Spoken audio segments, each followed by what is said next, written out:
Journal entries. Journal entry की video में आज हम बात करने वाले हैं। जर्नल एंट्री क्लास 11 का बहुत इंपॉर्टेंट टॉपिक।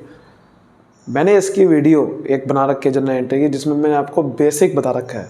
वो वीडियो आपको ज़रूर देखनी है। इस वीडियो को देखने से पहले वो बेसिक वीडियो है जिसमें मैंने आपको ये बता रखा था कि जर्नल एंट्री कैसे की जाती है, होती क्या है, और बेसिक जर्नल एंट्री मैंने आपको सिखाई थी। ठीक है, और उसके आगे की जर्नल एंट्री मैं इस वीडियो में बात करने वाला हूँ। ये जर्नल एंट्री की जो वीडियोस है, ऐसी वीडियोस है अगर आपने वो समझ ली तो आपको कोई और वीडियो देखने की कभी ज़रूरत पड़ेगी नहीं। इस वीडियो को देखने के बाद आपको जर्नल एंट्री में आपको बता सकता हूँ कि आप गारंटी से 110% बिल्कुल पक्का कर लोगे, ज़िंदगी में कभी नहीं भूलोगे। वीडियो को बस आपको एंड देखना पड़ेगा। बिना कोई देरी के लेट्स बिगिन।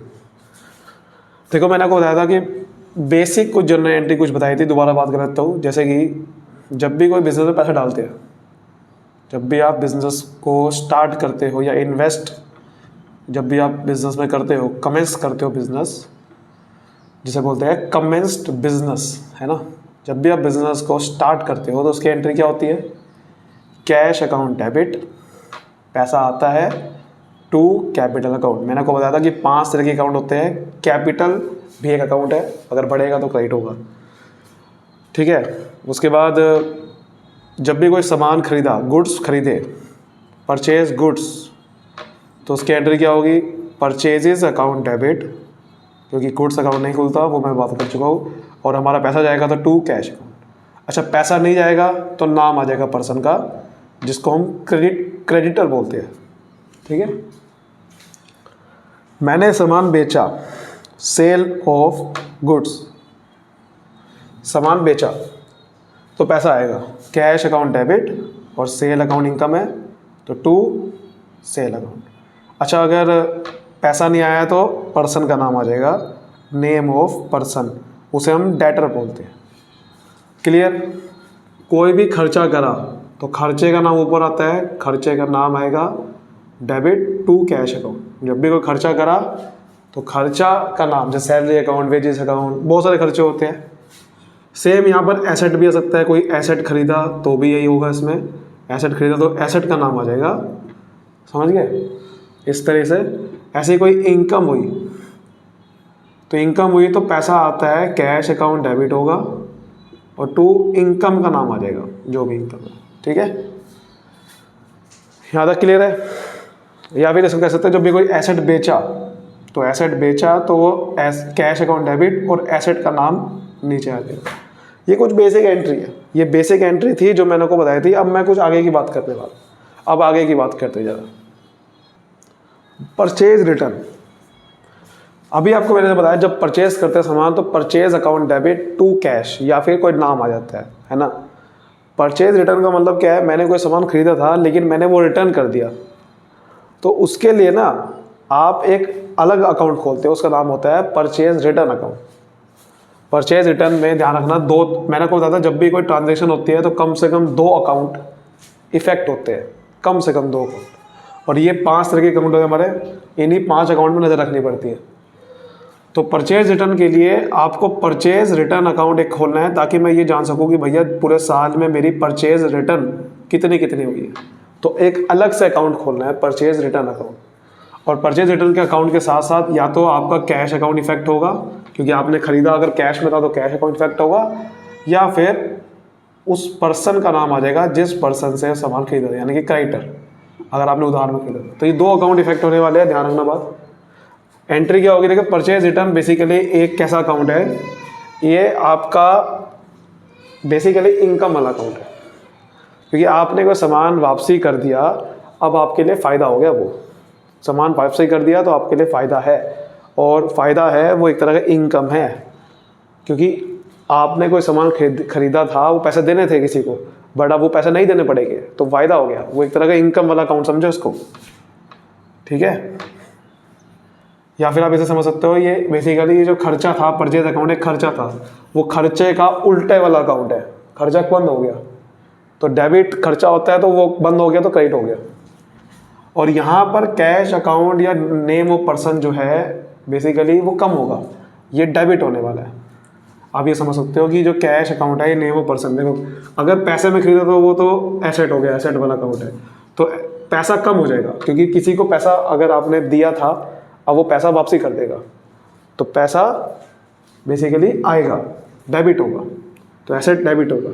या फिर जो लायबिलिटी थी यानी कि कोई पर्सन था जिसको पैसा देना था वो नहीं देना पड़ेगा, तो लायबिलिटी बंद हो जाएगी तो डेबिट हो जाएगा।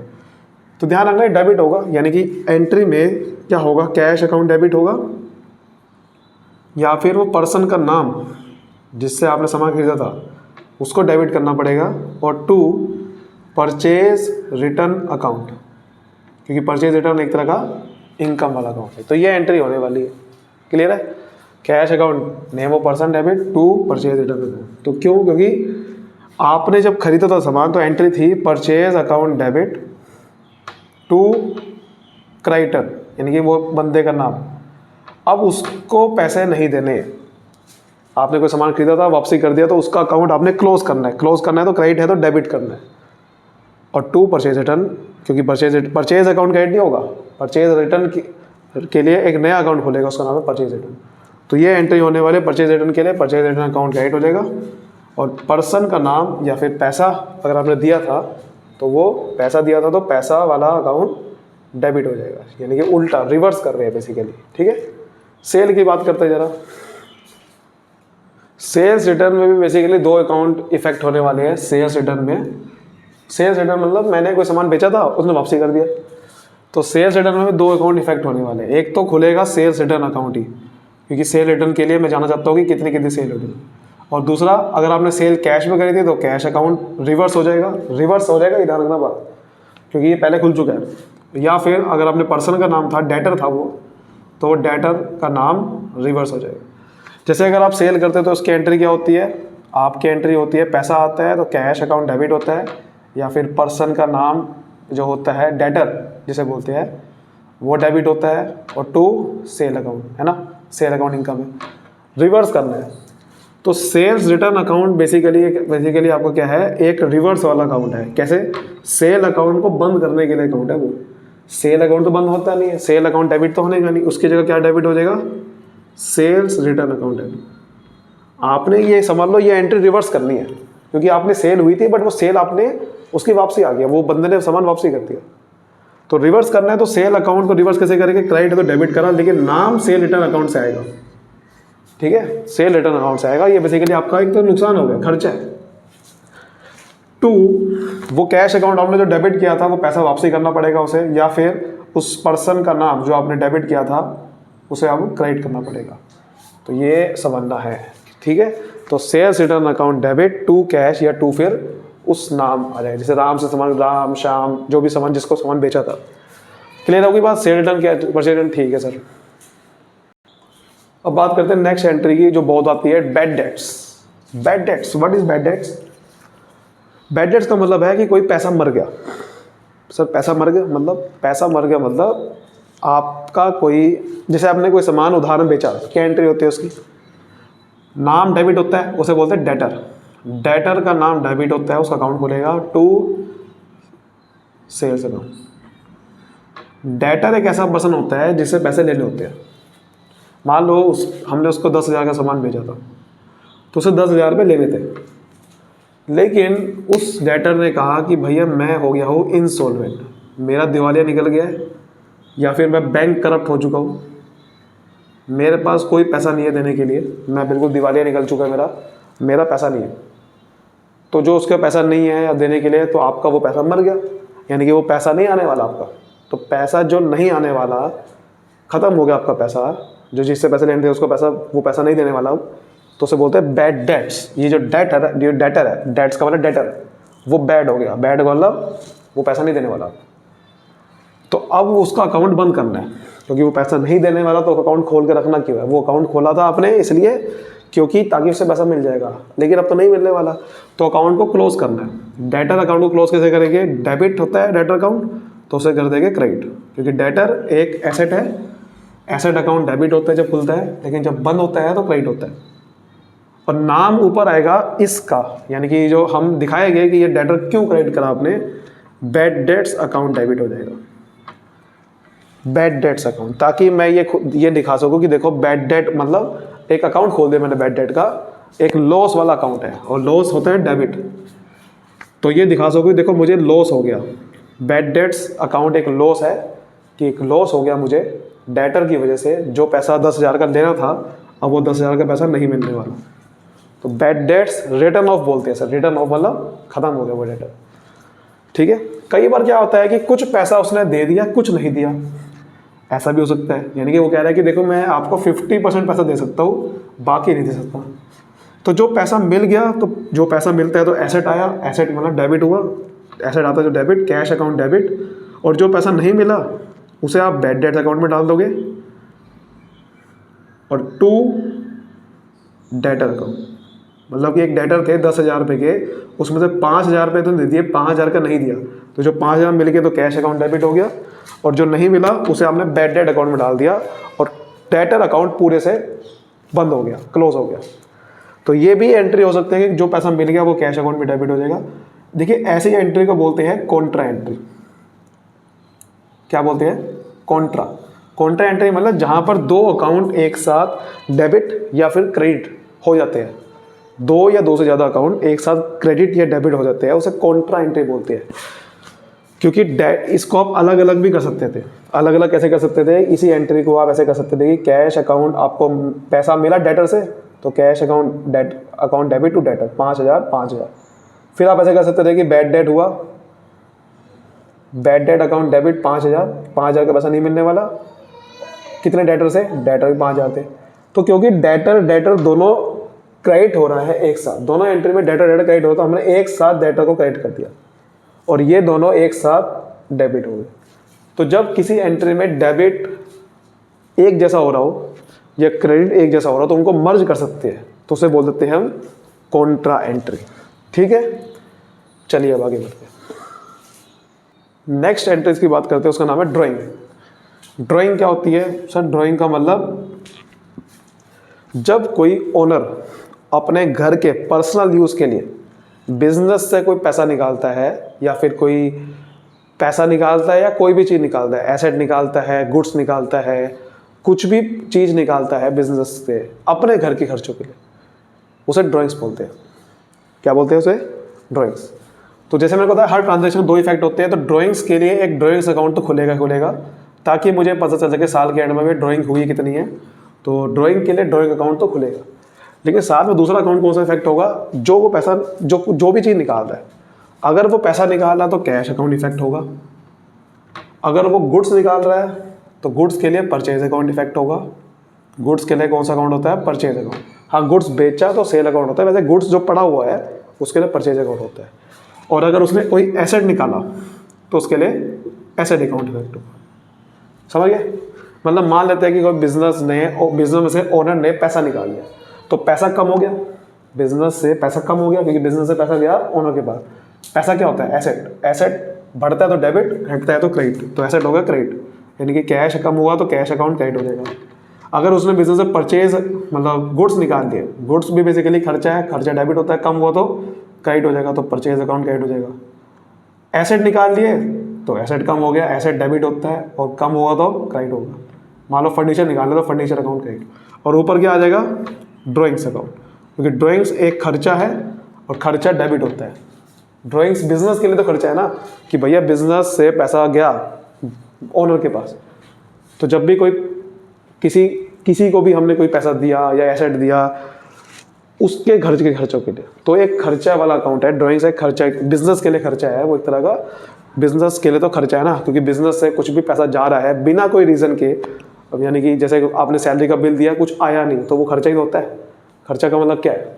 आपने पैसा दिया, बदले में कोई मिला थोड़ी, मिला क्या? सर्विस मिली, ओनर ने आपको सर्विस दी, उसके लिए आपने पैसा दिया, तो इसलिए वो खर्चा होता है। ड्राइंग्स अकाउंट डेबिट हो जाएगा, खर्चा है, और ये सब क्रेडिट हो जाएगा।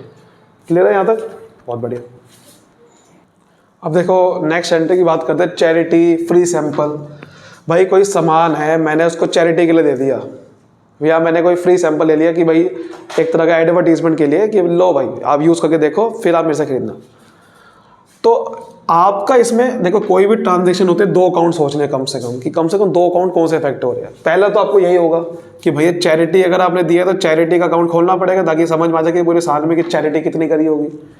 फ्री सैंपल दिया है तो फ्री सैंपल्स अकाउंट या advertisement, basically advertisement samples account, ठीक है, एडवर्टीजमेंट का एक्सपेंस अकाउंट बोल सकते हो, फ्री सैंपल अकाउंट। और आपको देखना है साथ में गया क्या मेरे हाथ से, सामान क्या, सामान ही तो दे रहे हो।